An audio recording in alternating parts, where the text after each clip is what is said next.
बिल्कुल। Ricardian theory comparative advantage को एक सिंपल कहानी से समझते हैं। मान लो दो दोस्त हैं, राहुल और सिमरन।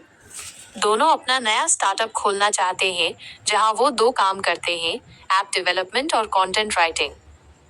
फेज 1, कौन किसने माहिर है? The efficiency gap. दोनों के पास दिन में सिर्फ 10 घंटे हैं। काम की स्पीड कुछ ऐसी है। काम, राहुल टाइम टेकन, सिमरन टाइम टेकन 1 ऐप बनाना 5 घंटे, 2 घंटे 1 आर्टिकल लिखना 5 घंटे, 1 घंटा। यहाँ सिमरन दोनों कामों में राहुल से फास्ट है। सिमरन के पास एब्सोल्यूट एडवांटेज है। राहुल को लगता है सिमरन तो मुझसे हर चीज में बेहतर है, वो मेरे साथ ट्रेड क्यों करेगी? फेज 2, अपॉर्चुनिटी कॉस्ट सैक्रिफाइस की कहानी। रिकार्डो कहता है, सिर्फ स्पीड मत देखो, सैक्रिफाइस देखो। अगर सिमरन एक ऐप बनाती है, तो वो उतने वक्त में 2 आर्टिकल्स लिख सकती थी। सिमरन के लिए 1 ऐप की कीमत इक्वल्स 2 आर्टिकल्स। राहुल के लिए 1 ऐप की कीमत इक्वल्स 1 आर्टिकल, क्योंकि दोनों में बराबर वक्त लगता है। यहाँ ट्विस्ट आता है। सिमरन भले ही दोनों में तेज है, लेकिन ऐप बनाने का सैक्रिफाइस राहुल के लिए सस्ता पड़ रहा है। राहुल को सिर्फ 1 आर्टिकल छोड़ना पड़ रहा है, जबकि सिमरन को 2। Phase 3, the master stroke specialisation. Ricardo ने दोनों को सलाह दी। 1, राहुल सिर्फ एप्स बनाएगा, क्योंकि उसका सैक्रिफाइस कॉस्ट कम है। 2, सिमरन सिर्फ आर्टिकल्स लिखेगी, क्योंकि वो आर्टिकल्स में सुपर फास्ट है। रिजल्ट, पहले दोनों मिलकर शायद 2 ऐप और 3 आर्टिकल्स बना पा रहे थे। स्पेशलाइजेशन के बाद वो ज्यादा प्रोड्यूस कर पाएंगे और फिर आपस में एक्सचेंज कर लेंगे। समरी, थ्योरी का मेन पॉइंट। रिकार्डियन थ्योरी ये कहती है कि दो लोग या देश तभी ट्रेड कर सकते हैं, अगर एक बंदा हर चीज में बेहतर हो। ट्रेड तब होता है, जब दोनों यूएस चीज पर फोकस करें जहां उनकी अपॉर्चुनिटी कॉस्ट सबसे कम हो। मैथमेटिकली, अगर हम लेबर कॉस्ट को एल कहें तो ट्रेड टैब बेनिफिशियल है जहां ए और बी प्रोडक्ट्स हैं और 1 to 2 अलग देश या लोग। 10-mark question on the Ricardian theory of comparative cost advantage in your TYBcom semester 6 exam.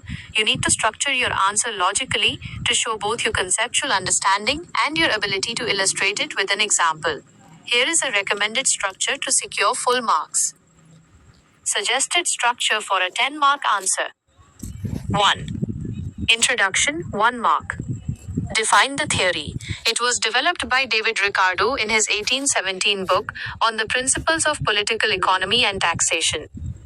State the core idea. Even if a country has an absolute disadvantage in producing all goods, it can still benefit from international trade by specializing in the production of the good where its comparative disadvantage is the least, or comparative advantage is the greatest. 2. Assumptions, 2 marks. List at least 5 to 6 key assumptions. 2 countries, 2 commodities.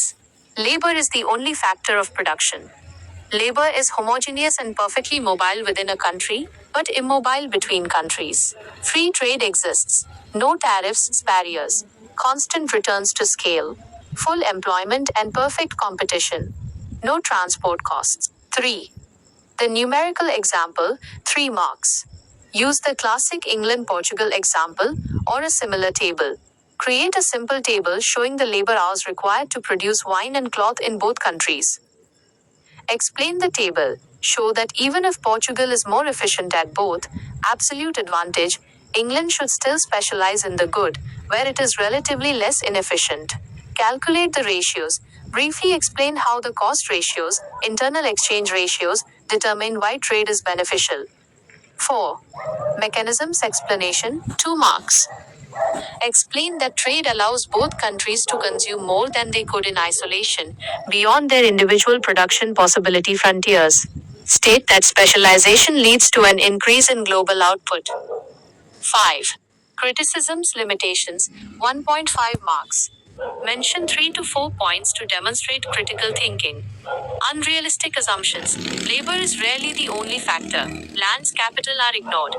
Static theory. It ignores technological progress. Transport costs. In reality, these significantly affect trade patterns. Incomplete. It doesn't consider the demand side. It focuses only on the supply side. 6. Conclusion, 0.5 marks.